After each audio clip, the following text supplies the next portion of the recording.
welcome to Roro After Midnight. And guess what? It is almost Christmas. Oh, yay! Almost Christmas, where we celebrate Santa Claus.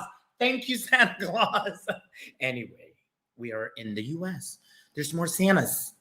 All right. Anyway, so welcome to my show. Mondays through Fridays, 9 p.m. Pacific, 11 p.m. Central, and midnight Eastern.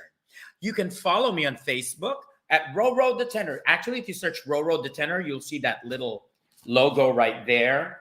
And I also actually have this t-shirt right here. See, Roro After Midnight, you'll see that logo. Just click on that, and then you could just start following me.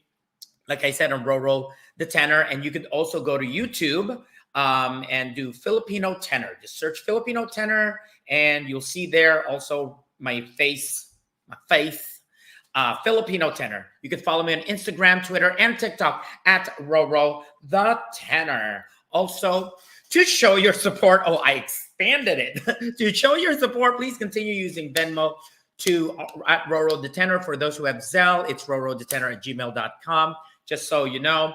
And I actually still going on. It's still going on my fundraiser for the show. Unlike other people's shows, I try to make the content so elaborate. Like, I want it to be a real show, not just like, we have a caller right now. We're going to talk to them for like 5,800 hours. No. This is going to be fun. Oh, no, my doily's falling apart. I should have put a... It's going to keep doing that because I forgot to put a scotch tape on this part. Anyway, by the way, this t-shirt I'm wearing, in the back of it, look at that. Ooh, isn't that fun?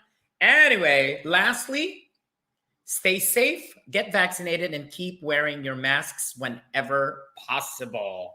And by the way, before we start, it is almost Christmas. We got our minimal decorations here because, I'm an opera singer and some operas are very minimal. So I'm going minimal with doilies, It's like, and that one, forgot the scotch tape. So sorry. I'm so sorry. Anyway, I'd like to introduce, now we can go to our guest, our distinguished guest of the night. Oh my God, it's so late. See, I have coffee. After midnight. So our guest, before I bring her in, I'd like to introduce her. My guest tonight is a powerhouse of a singer. She is a diva.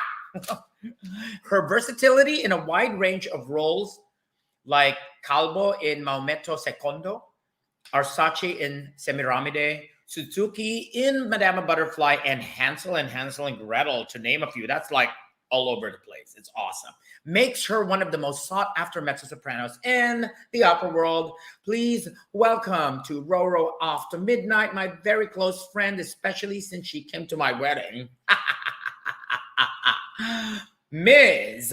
Elizabeth DeShong. Yay! Hello! Yay, how are you doing? I am fine, but don't talk to me about it being late. I have a 15-month-old. I know. Shh. I'm going to wake him up. Anyway, so by the way, this is, I'm going to put you on this one for those of you who are interested in getting to know more about Elizabeth DeShong. I call her Liz. You can find more about her on www.elizabethdeshong.com and follow her on Instagram at EG DeShong. And this will actually be, there you go. Oh, forgot the ticker on that one. That was supposed to be a ticker. And there you go. That's how it's supposed to happen. Forgot the ticker part, that one. But before we delve into the mystery that is Liz DeShong, we are now going to our usual daily joke of the day. Yes! There's a lot of fans here, okay? So, all right. So this joke of the day is a spit take. All right. So we asked our guests take a sip, keep it in your mouth, and then either you spit it, you ingest it. It doesn't. I'm not known for having funny jokes. I'm known for having really, really good bad jokes. All right. That is correct. That is correct. Take a sip, Miss DeShong. All right. So the joke of the day is, my husband asked me to stop singing Wonderwall. And I said, maybe. Oh, come on. That was... I can't, Rudolph. I can't. Oh my God. Thank you for indulging me. Thank you for doing our joke of the day. And for those of you who are just joining us, you are watching Roll as Midnight. There you go. So just so you know, a little bit of a background with Liz. I told you she's been singing everywhere. Most of the main places that she's known to sing are the Metropolitan Opera, Lyric Opera Chicago, San Francisco, Los Angeles, Royal Opera House, Canadian Opera Company, Wiener Staatsoper, and Opera Nationale de Bordeaux. Not just because she loves wine, okay? I mean, I don't know. Did you drink a lot of wine when you were in Bordeaux? No, I was singing Arsace and Semiramide. I was like, no wine. No wine for me. I know. So the first part of our show is getting to know you. So Liz is going to tell us everything about her from when she was born and raised, school, wow. where you lived and where you've lived and where you live now and your family. Take it away. That's so much stuff. Where do I begin? Know. Trust me, it goes once you start talking about it, it's like, oh my God, I only talked for 3 minutes. Believe it. Okay. I'll start way back and try to do this here. I was born in central Pennsylvania, in Williamsport, Pennsylvania. But we lived in Liberty, PA until we moved just before I began kindergarten to Selinsgrove, Pennsylvania. And that's where I did K through 12. And then I auditioned for schools. I wasn't sure if I'd be a pianist or a singer. But I By the way, she's a great pianist, y'all. Great pianist. I mean, I do my best. But so I auditioned for a bunch of schools. I ended up going to Oberlin Conservatory for my undergrad. I spent summers in Chautauqua, Opera Theater of St. Louis as an apprentice. And I went, when I was in high school, I went to Boston University Tanglewood Institute, Booty. High school? In high school. The young person program. But still. Yeah, so I did that. And then grad school was the Curtis Institute of Music. And then the Young Artist program was at Lyric Opera of Chicago. Started out as Loca, but went to Ryan Opera Center while we were there. Let's see. And then I've just been on the go ever since. I have 2 younger brothers, family-wise. And now I have a husband that I met at Oberlin, and I have a 15-month-old little guy named Owen. Let's see. Yeah, I mean, so basically, how long have you guys been married, you and Ryan? Since 2007. Oh. So a good long time. Oh my God, wait. So that's after we met. I mean, we were together when we met, but we got married when I was finishing, like, in my last year of the program. Yeah, got it. Awesome. That was all you need to know of Liz DeShong. Now, the second one is, you're such a trauma queen, Diva. You're such a trauma queen. So which means, tell us about what you consider the most traumatic experience you've had, either performing or traveling. And I think one of the things I have to, PSA to my future guests, when I ask you this, look at this. When I ask you this question, for me, what I think traumatizing is something that happened to you, so that when you're in that situation again, you always have that feeling of like, okay, I got to do it better. Oh, okay, I got to be, you know what? You always think about, being better or doing better because you don't want something to happen again. So what would you consider that? Well, with those parameters, my answer changes. Because I mean, I was going to say quickly that just traumatic of being on the road was that Mhm. I had one day that I could leave England to go to my brother's wedding, and United canceled my flight hours before it was to take off. And I missed my brother's wedding thanks to United Oh, Airlines. So that wow. was pretty traumatic. I attended via an iPad. So when you see the family photos, my head is someone holding up an iPad. No, but even though I would consider that your most traumatic thing too, because then if something like, if a very good friend, if something like a very good friend gets married again, or someone close has, whether it's marriage or funeral, and then Mhm. something like that happens again, you're like, oh shoot, Yeah. that comes back. That kind of like, oh Yeah. And shoot. I mean, I would it's a consider that valuable traumatic. lesson to learn. And it's like, it's something as a young singer, you kind of have to learn right away and get used to, because you do, with this lifestyle, you do miss so many family engagements, so many like just important milestone events. You have Mhm. to understand that that's part of the job and Yeah. can be part of the career, and you have to find a way to make the best of those things. Awesome, awesome. Well, that was traumatic. So thank you for that info. Now we Yeah. go to it's a boy. Mask up. What do I mean about that? So basically, I want you to talk about like tell us your experience because just people know when were you pregnant with Owen? Well, we got pregnant. Well, I got pregnant. I carried that baby. But we found out that I was pregnant on New Year's Eve of 2019. There you go. So we Okay. were pregnant pre-pandemic.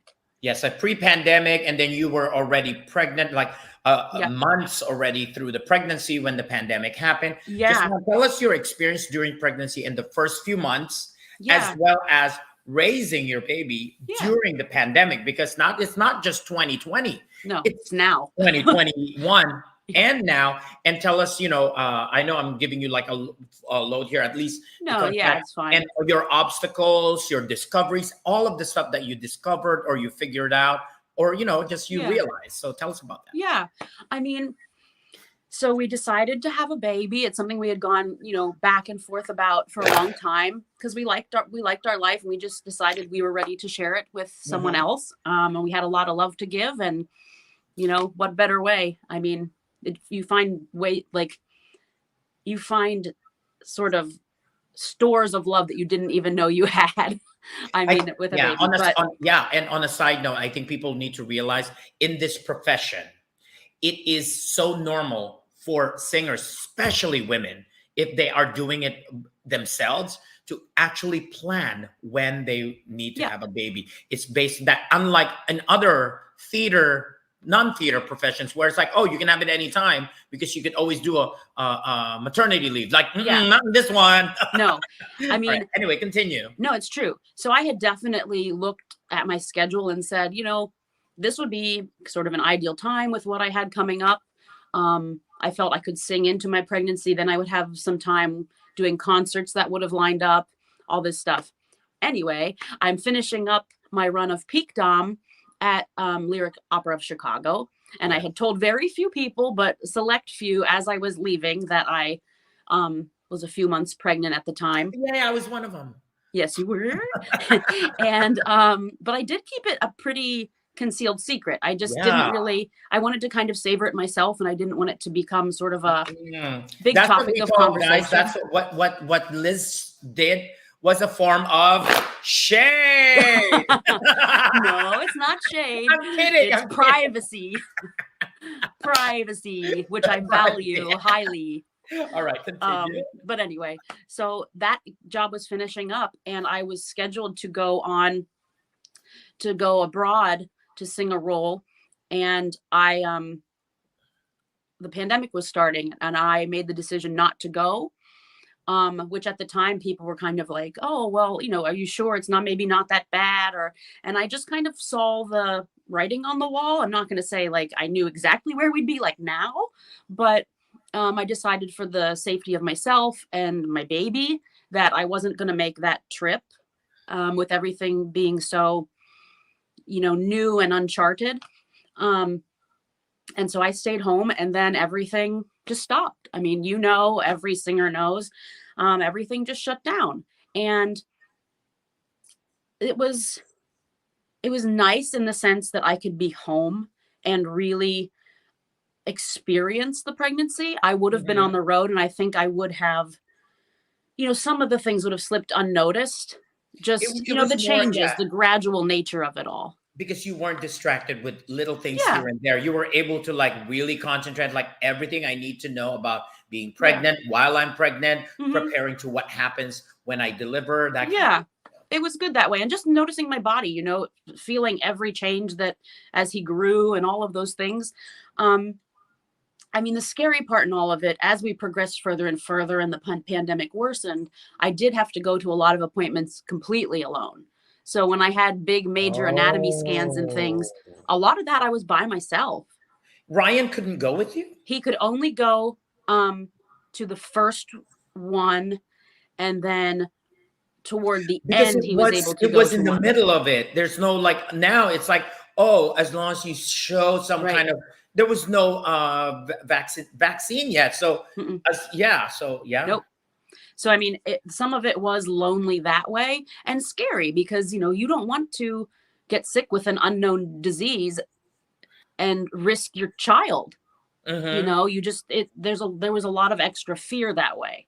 And then, of course, just livelihood. I mean, we were fortunate. I had a job before it all started, and we managed, but I mean, but a child is a big financial responsibility. And then not knowing sort of when things would pick up again, that was a concern. One of the things that I know is like, you got cats as well, but for us, Stephen and I only have cats. We don't have kids, but every once in a while we would go to the vet and we would spend like, oh my God, it's $1,500. It's a lot, but Stephen and I always say, if we had a kid, that would be $1,500, every 3 weeks or something. You know what I mean? Though? But like, they're not cheap. I'm exaggerating, but that's the thing. We always say it could have been more, not worse. It could have been more. That's what I call it. If we had a kid. Right. And I mean, I think what saved us in a way is just that we've chosen to live not in a major metropolitan area. We live close to my husband's family in Akron, outside of Cleveland. And, for us, that's a major financial benefit in the sense that we knew we didn't have the expense when we lived in the city. Like we lived in Chicago for so many years, and when we travel, you hemorrhage money because you're paying on a mortgage and you're paying to live abroad. So I mean, now that your kid is kind of growing up, how are you? What are the pregnancies the pregnancy is different, or one thing, and now what are the things that you always want to keep in mind every time? Now it's you guys are vaccinated, but the kid is too young. Well, still. I mean, that's the thing. In a lot of ways, we're still living as unvaccinated people. Taking the same precautions because, we can't risk him. We can't risk his health. So, I mean, he's still very much quarantined because he's here, and we have our select bubble of people who are following the same sort of rules, lifestyle rules. Routine and I mean, anybody that comes in our house tests for COVID beforehand. Wow. That's close family. That's pretty much, it's what it has, it's what it has to be, in our opinion, for us, for our comfort level. I mean, people have to navigate this their own way. So I'm not trying to pass any judgment on people that do it differently. Yeah, it's like you're sharing your own experiences, and you're just like, this is how you do, your routines for this kind of situation. Yeah, and when I came back, I had to do a couple of jobs. Yeah. When I come back, I test before I come in the house. I test again a few days later. I did find out that someone I had at least passed by at one of my jobs tested positive. So then I was wearing a mask in my house. I slept somewhere else. We're taking it very seriously. Within that 2-week thing, that like 10 days or something, or even 7 to 10 days. It was closer to now. So Delta seems to getting people's systems a little quicker. So I was able to take a test a little bit sooner, more like 6 days. Yeah. Okay, I think I'm being interrupted right now. We have something going on, Raleigh. What's going on? What's going on?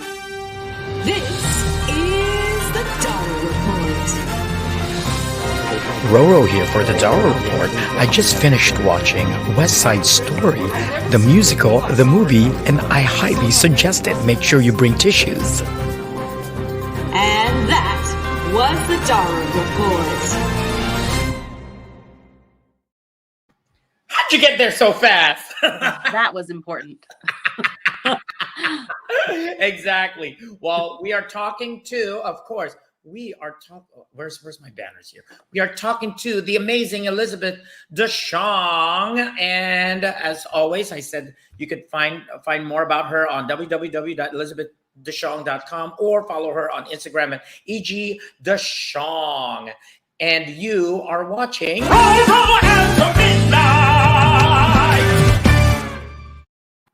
There you go. Now we go to our next portion of our stuff. I called it a stroke of Andro-GENIUS. See what I did there? It was really good. Yes. So I call this pants on fire. Ooh, pants on fire. So she's always on fire every time she sings, and she has a pants roll. But the kind of pants roll that you've done, just share with us like some of the pants roll that you've done that you love doing more than just once. You kind of like, oh my God, I want to do as much as that as possible. Well, I would say for the sheer like fun of it, Hensel is probably my number one. It's good for my height because I'm not terribly tall. So I have that going for me. Exactly. And it's just sheer joy from beginning to end. I mean, the opera doesn't get anything wrong. From top to bottom, 100% fantastic. Yeah. And then from sort of a vocal challenge / I don't know, it's more epic. Calbo and Malmetto Secondo. It's a role that really, stretches the vocal limits, and it's not a role that many people can sing, but it's something that suits me very, very well. And I always feel kind of like I can take on the world when it's over. It kind of gives you that adrenaline pump.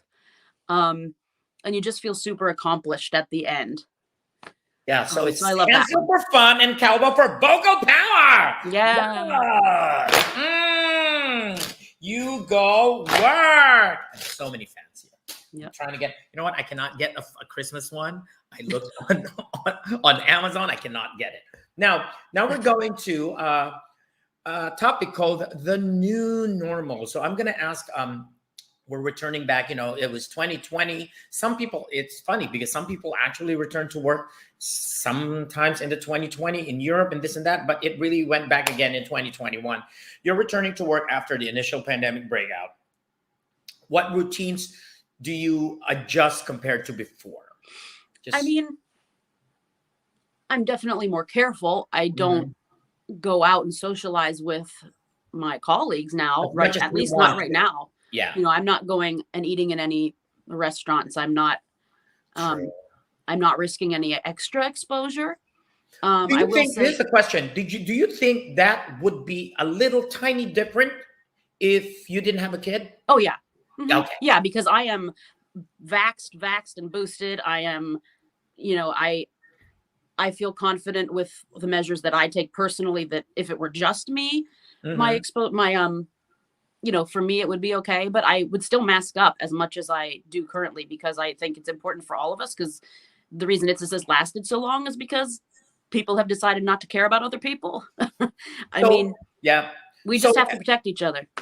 So, and then my next question is, for those preparing as a singer for the pandemic, the whole life, I think I put it there, which means after the pandemic or during the pandemic, the whole routines have changed. And then some people are more, more confident. Like for me, of course I don't have kids, but for me, I'm like, okay, I had COVID. I had 3 boosted, sometimes I'm tired. It's like, you know what? I do everything. If there's a 4th one, I'll take it. I want to be able to do that. But what changes for you personally, and then for people who actually think like you and want to be, keep themselves really careful, which I have nothing against. It's like everyone has their own choice. Yeah. What changes in the workplace did you find more convenient and less convenient when you started working in these houses and started working, houses or like a company? What Yeah. were the changes in the workplace that you found more convenient and less convenient? Well, I think that it's nice. I mean, in a way, it's nice that companies are now prioritizing health. I mean, I know COVID has its That's scary true. element and all of these things, but if singers don't sing, they don't get paid. A fact of life. So, I mean, a singer's health should be a company's priority. It should be, singers' priority to each other. It should be something that we value. And I think that this has at least shown us how in the workplace to take care of each other so that we all can do our art and be healthy and continue to like have our livelihoods. It's become more of a group responsibility in that environment instead of just a solo one. I've always had a pretty decent sized personal bubble. So like the distancing wasn't a real issue for me. I mean, when we were in the programs, like she'd be in the very, very like end rentals, like close to the window. It's like I'd be far away from everyone else, and I could see them coming from a mile away.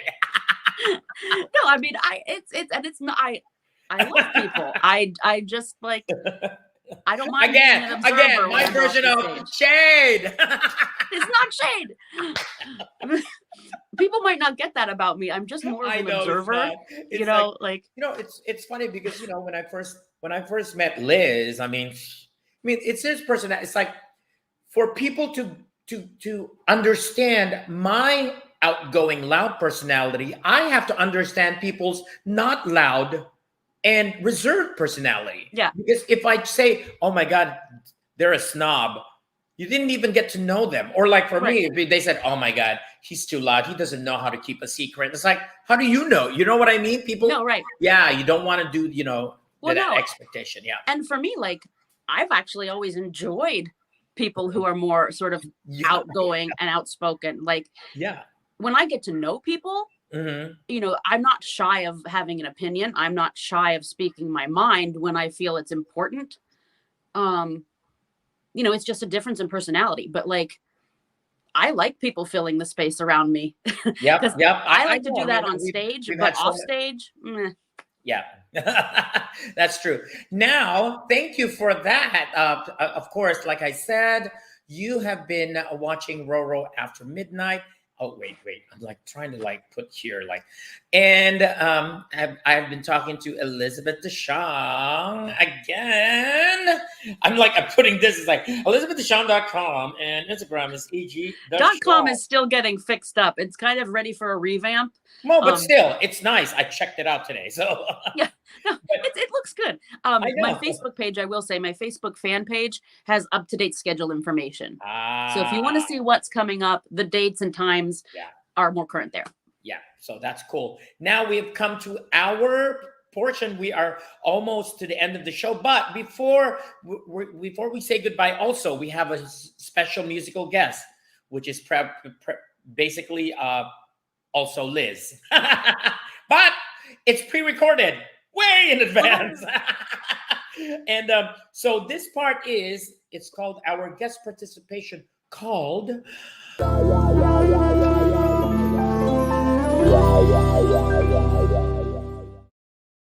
it's our pickup line of the day. Are you ready for this? I don't know. So I have to sneeze first, okay? I'm going to sneeze and then you say the line, okay? Okay, I have to find it wherever it is. All right. See it? All right. Are you ready? Okay. I'd say God bless you, but it looks like he already did. Yes, he did. That was, thank you, Liz, for bringing us our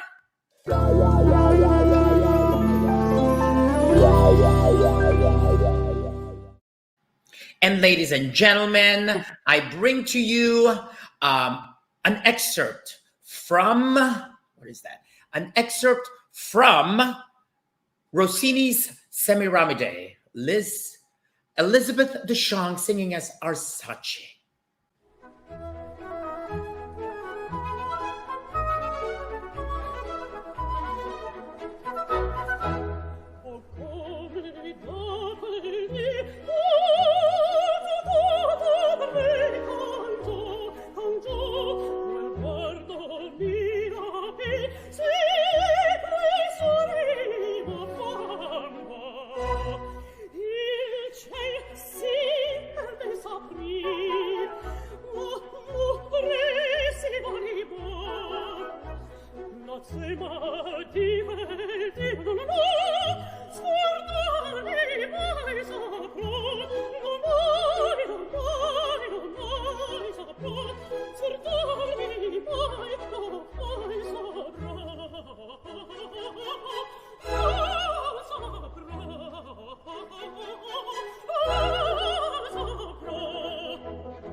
See, it's like, it's just snippets. You know, if they want to, if you want to know more about her, it's like Google her, okay? Elizabeth DeShong, mezzo-soprano. Like what she said, Facebook. Look on Facebook, type that, you will see that. Make sure you like it, follow it, snap it, everything. Thank you again for joining us, Liz, gracing us with your nice locks. Oh, thank you.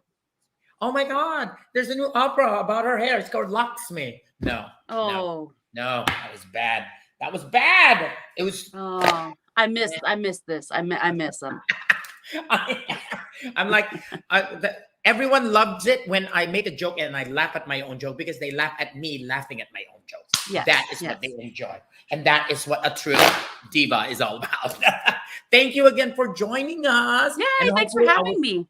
Of course. And I will see you again soon. Bye. Bye. Thank you guys for joining us in tonight's episode. It's almost Christmas. Simply delicious. Thank you. You have been watching Roro After Midnight.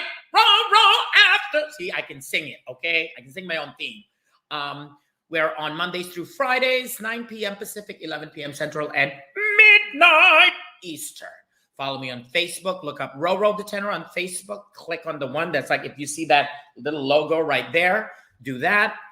Oh, wait. And YouTube channel is Filipino Tenor.